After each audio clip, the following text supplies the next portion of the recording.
Hey guys, welcome to the show. Today I'm going to actually talk to you about fishing a lipless crankbait. Everybody owns a lipless crankbait. If you're a fisherman, you probably own at least one, probably a lot of them. I know I've got boxes and boxes and boxes of them. I call it a lipless crankbait for a couple of reasons. There's a bunch of different brands, and I don't want to isolate saying I only throw this or I only throw that. I've got boxes of every different type of lipless crankbait out there. There's some that are my favorites and some that, I don't throw that much. So, we're going to dive right into this. What I'm going to do is I'm going to walk you through the video of how I catch them on a lipless crankbait. In this situation, I'm throwing a couple different ones. One in particular I'm throwing is a Strike King half-ounce Red Eyed Shad. It's a color called 18 karat gold, or 18 karat Tennessee Shad is actually what it's called, but it's a gold, green back, orange belly, and I'm in Florida, and that's where I'm fishing this one. Pretty much, there's only two colors I throw in Florida. I throw chrome and blue with an orange belly, or I throw gold with an orange belly, and that's just what I throw. It's what I've always thrown when I come here. I don't really think you need much more than those two. Maybe a sexy shad from time to time, but that's about the extent of it. Color is important to me, so I don't want that to be lost in this.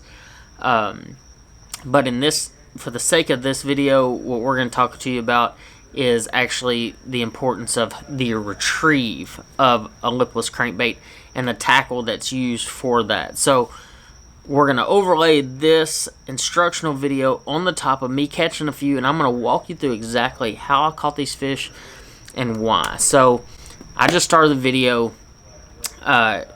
Here I'm actually fishing some water that's about 4.5 foot. The grass is about a foot off the bottom, so there's about a 2.5 to 3 foot clearance from the top of the grass to the top of the water. So if you notice here, I'm keeping my rod low and I'm reeling fast.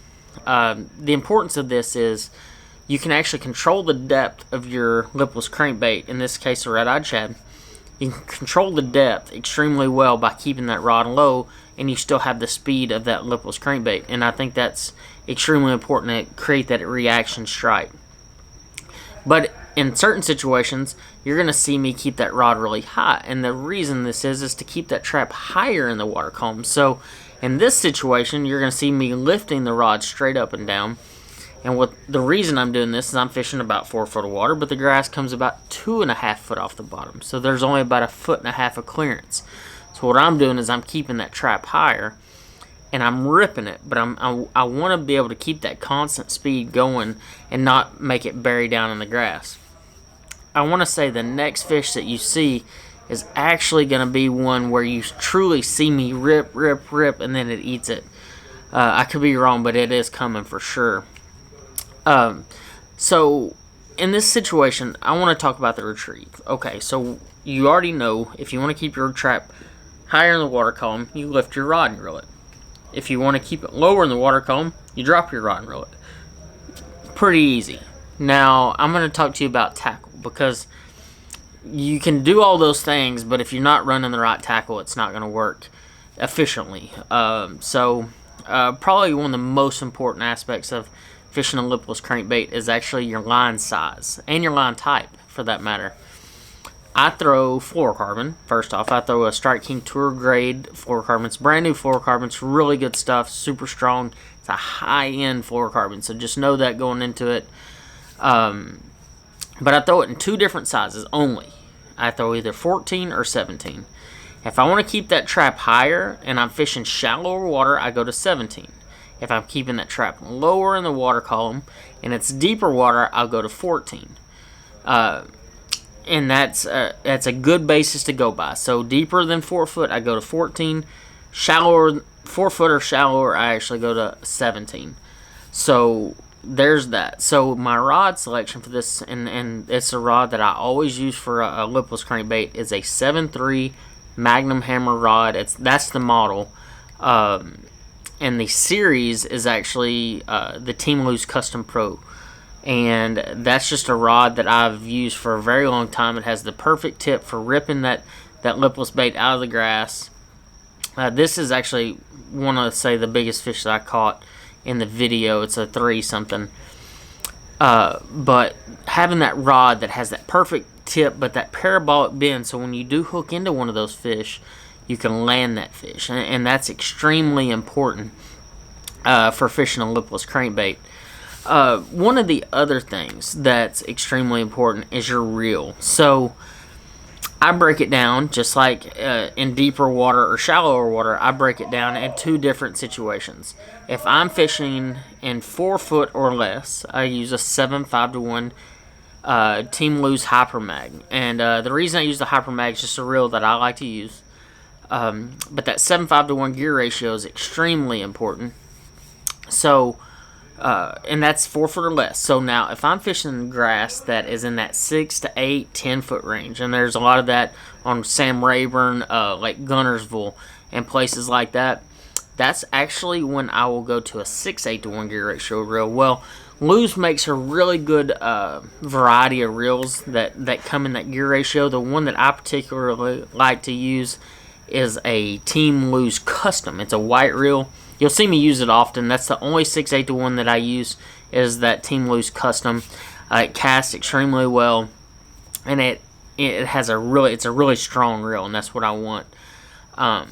So that's extremely important whenever you're trapping in that deeper waters. And so if you follow these guidelines whenever you're throwing a lipless crankbait, I think you'll be impressed by the amount of efficiency that you have. So that's one of the most important aspects whenever you're out there, is efficiency. So if you're throwing the wrong size line and the wrong speed of reel and the wrong depth of water, you're going to get hung up constantly, or you're not going to be touching the grass. So if you follow these just a couple different guidelines, you're going to be impressed on how many extra fish that you catch out there. And one thing I didn't touch on that I think is equally important. I think it all is important. I mean, because it's a process. And when you look at anything that you do, you have a process of what makes you successful during that process. And one thing that I always do is I change my hooks, especially on a tournament day. I think it's extremely important for your hook to land ratio. And I've gotten to do this for a really long time, thankfully. And one thing that I do is I always change my treble hooks out to size 4, like an EWG style hook. I use the KVD Mustads, the super short shank, extra wide gap hook, and the size 4 though. If I remember correctly, Kevin actually upsizes his hook because it is so short.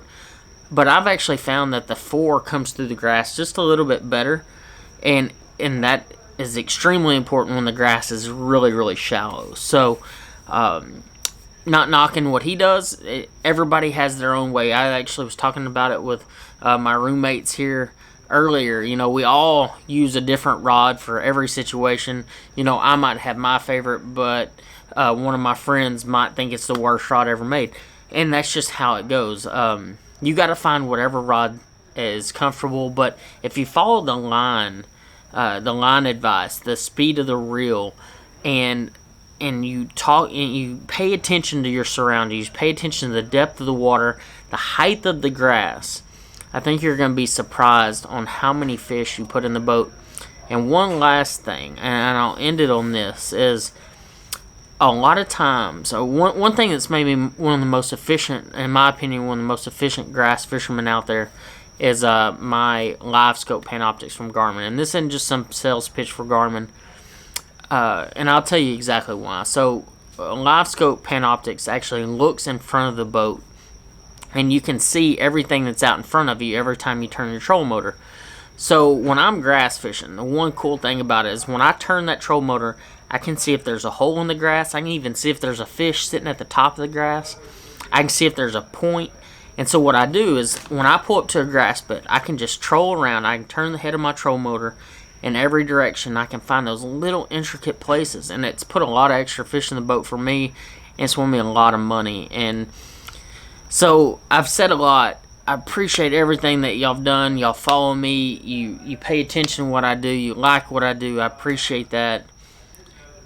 Fishing a lipless crankbait is a passion of mine. I've grown up doing it. I love it. You know, there's a bunch of great ones out there. Rattle Trap makes a great one. Yozuri makes a great one. I throw a bunch of different ones though. I try to mix it up. One that I've really started to take a liking to is the 2-tap, the Strike King Red Eyed Shad 2-tap. It's a one knocking tungsten one knocking lipless crankbait, and I'm telling you, that thing, like, it straight up catches them, especially in the Sam Rayburn Toledo Bend area. So if you want more stuff like this, let me know. Please subscribe if you've made it this far in the video, and I hope you have. Please subscribe to my videos. I'd really appreciate it. And until next time, guys, see you out there. Make sure you click that notification. I want you to watch all my videos. See you guys.